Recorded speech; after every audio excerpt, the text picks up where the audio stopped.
Hello, I'm Mike Gambardella, and welcome into the newest episode of Pat's Latest. We are just a week and a half from the NFL draft, and the Patriots are zoning in on their top 30 visits and potentially tipping their hand to who they really could be after, especially at the top of the NFL draft. Additionally, the New England Patriots released their need-based big board prior to the NFL draft and an update on the priority free agent signing for the New England Patriots. Before we get into everything, make sure you go down and subscribe for our channel.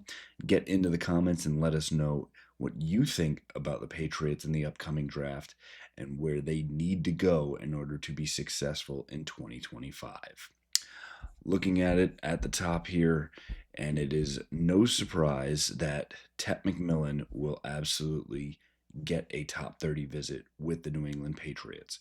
When we started this journey with Pat's Latest back in February, we were already starting to talk about who could be the top difference makers in this class and somebody for Drake May to really extend the field with, and that was Tet McMillan. And for me, before really the combine and everything else, the going line was get Tet and figure everything else out. Now, things have changed a little bit because I think if you look objectively at the top six players in this draft, Tet McMillan would have a tough time getting his name into those top six. However, that's not to say that you wouldn't take this player if you thought they could absolutely change the fortunes of what's going on. And when you look at it objectively, he would bring something that the Patriots do not have in their wide receiver room, and that's dynamism, size, and ball catching ability beyond what is currently in that stable. Now, reportedly, there are coaches within the building that really like Tet McMillan, and I do not believe that the selection at 4, should the Patriots stay there, and again, if Abdul Carter or Travis Hunter are not there, if Tet McMillan would be the selection. With news coming out like Derek Carr being injured, the Saints potentially looking to move up for someone like Shedeur Sanders. Could you move back and at number 9 be set to take Tet McMillan? I think you absolutely could, and then be able to trade back up into the first round or potentially sit tight at your second round pick. Excuse me, and figure out your offensive tackle situation at that point as well, instead of reverse engineering, staying at 4, taking someone like Will Campbell, and then having to trade back in and get someone like potentially a Luther Burden or a Trey Harris, which potentially has a lot more question marks than someone like Tet McMillan does. At the end of the day, I think if Tet McMillan finds his way onto the New England Patriots, you're going to have a large part of this fan base that'll be extremely excited about it. I think this is a player that, if he was in this past year's draft class, absolutely would have come off the board after Marvin Harrison, after Malik Neighbors, and would have some questions about where he would slot in with the rest of a very talented wide receiver class from last year. Obviously, with players like Brian Thomas absolutely lighting the world on fire in Jacksonville and surprising, even though he was back in 20s as a pick. So again, wide receivers can produce from those spots as well.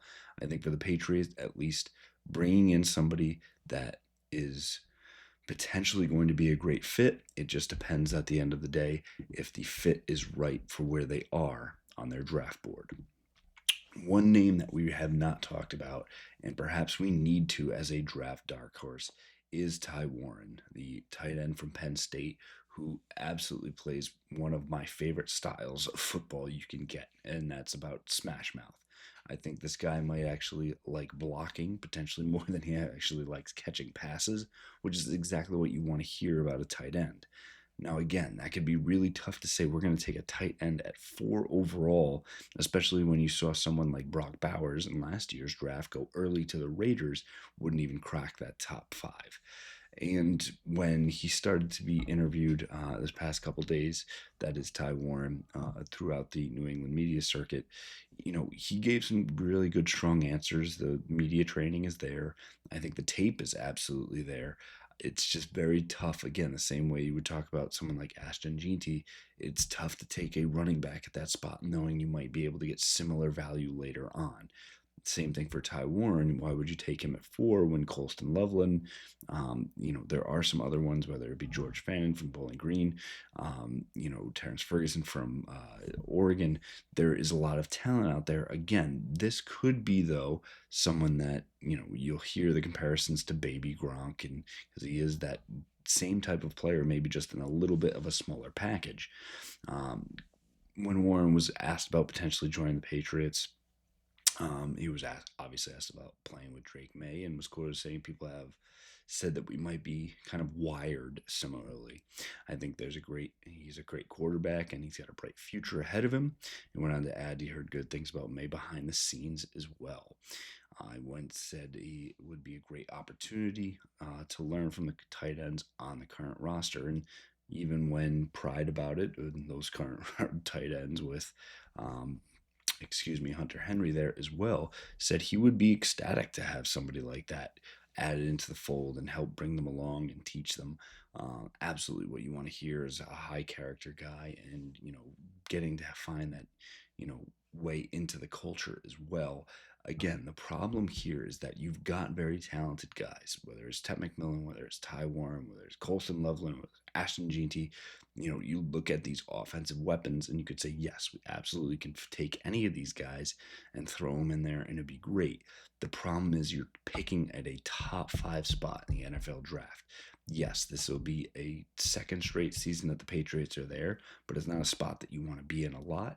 You want to make sure you get there, you hit on the right pick, and you have someone there for the potentially next decade to build off of around it.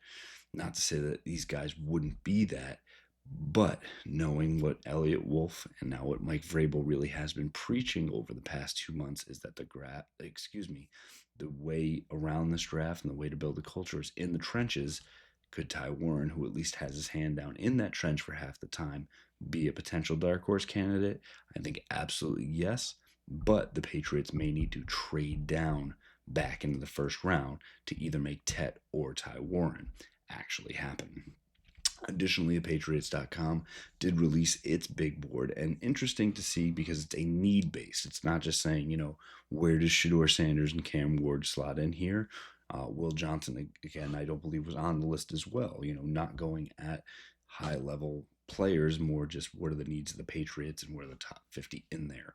Again, I think as you got through it, it really was every wide receiver and offensive tackle that could potentially be in there. The interesting part to me, once you get past obviously Abdul Carter and Travis Hunter at 1-2, where that 3 through 9 really started to slot.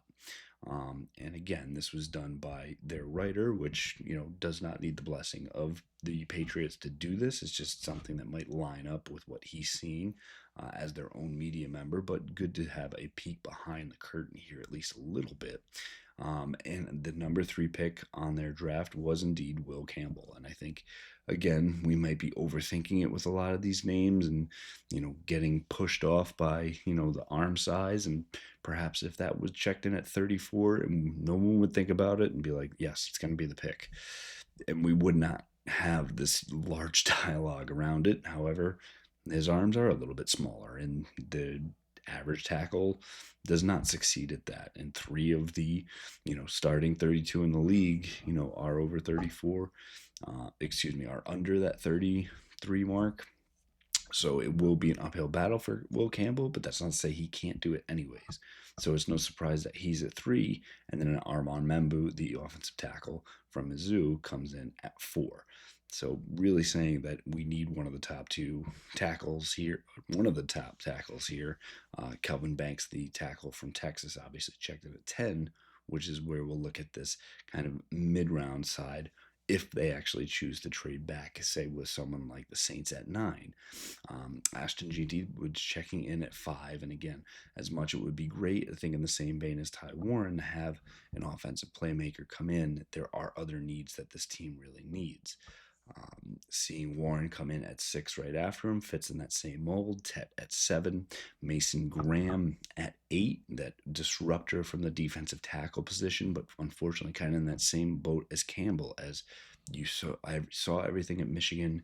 You think they're playing at a certain weight or size. You thought Mason Graham was at 320. He's really 295, 296. That changes your perception. And then Jalen Walker, who we've talked a lot about earlier this week, the dynamic linebacker from Georgia. Again, somebody that may be just too good and too important of a football player to pass at that point. But again, I think one of these players will hear their names called by the New England Patriots, especially if they stay at that 4 spot or trade back and only stay in the top 10.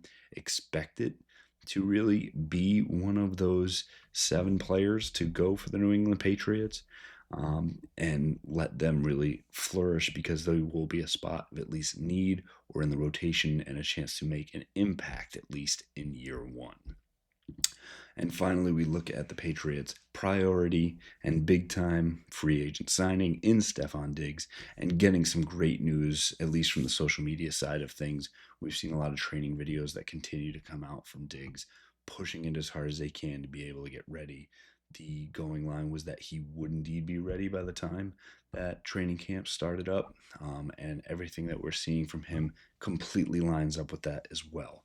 Now, the latest one obviously shows that he looks like he's 100%, and we know that Stefon Diggs has that dog in him, right? That he wants to get out there, he wants to compete, and he wants to do it at a very high level at all times.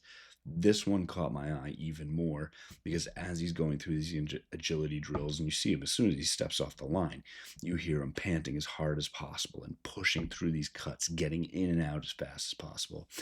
You hear his trainer right before it starts goes, "You don't need to take this 100%. Diggs doesn't miss a beat, looks up with him, flips him the bird, and goes. That's what the type of player you're getting with Stefon Diggs. Someone who doesn't want to hear excuses, doesn't want to hear the easy way out, someone who is pushing to prove, probably not only to his teammates in the league, but to himself, that he is still one of one. He is probably one of the top 10 wide receivers in the NFL. Now, the deck is stacked against him because he's coming off of injury. He's older. He was not the, 1A last year with Nico Collins there, but this is a guy that was traded for Justin Jefferson, who might be that 1A in the league right now. So, excuse me, it will be interesting and really fun to see Stefon Diggs push himself and put everyone else around him in hopefully a positive way, in trying to get better at everything they have, of working with a young quarterback and giving Drake May something that he did not have last year, and that is a number 1 wide receiver. Again, we are just a week and a half away from the NFL draft. We are going to have a lot of twists and turns on that road until we get to Thursday night, and then into Friday, where things really start to pick up before a lot of interesting picks on that final day as well. So make sure to stay with us on the journey as we bring you all the news that you need to know. In the meantime, make sure you get down in the comments and let us know what you think about the latest news. What are the players the Patriots need to pick? And make sure you go and check out our previous episodes to get up to date on everything there is to know about the Patriots in this exciting offseason. We'll continue to have all for you here on Pat's Latest. Fight on, Foxborough.